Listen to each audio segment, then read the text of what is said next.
আসসালামু আলাইকুম ভিউয়ার্স, নাজিলা ব্লগসের পক্ষ থেকে আপনাদের সকলকে শুভেচ্ছা ও স্বাগত। ফাইনালি আজকে লাস্ট হাট আমরা চলে এসেছি নাজিলার জন্য কোরবানির গরু কিনতে, আমি এবং আমার চাচা। তো এসে প্রথমে এই গরুটি আমাদের ভালো লেগে যায়। তো দামে বনাবনি না হওয়ার কারণে আমরা অনেকক্ষণ ধরে খুঁজতে থাকি এই গরমে যে কোন গরুটি নেওয়া যায়। চাচা এবং আমি অনেকক্ষণ ঘোরাঘুরির পরে ফাইনালি এই গরুটি নেওয়ার সিদ্ধান্ত নিই।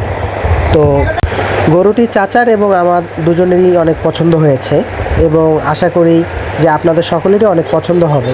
তো গরুটি কেনার পরে এই কঠোর রোদে আমি এবং আমার চাচা দুজনে অনেক কষ্ট করে পায়ে হেঁটে গরুটিকে বাসার উদ্দেশ্যে নিয়ে যাচ্ছি এবং পরিবারের লোকও অনেক খুশি গরুটিকে আমরা এত সুন্দর একটি গরু কিনতে পেরেছি, যে আমরা আগামীকালকে ইনশাল্লাহ আল্লাহ বাঁচিয়ে রাখলে কোরবানি দিব। এবং নাজিলাও অনেক খুশি হয়েছে। নাজিলা এতটাই খুশি হয়েছেন, নাজিলা আপনাদের সকলের কাছ থেকে দোয়া চেয়েছেন এবং পাশাপাশি আপনাদের সকলকে নাজিলা ব্লগসের পক্ষ থেকে আন্তরিকভাবে ঈদের শুভেচ্ছা ও অভিনন্দন।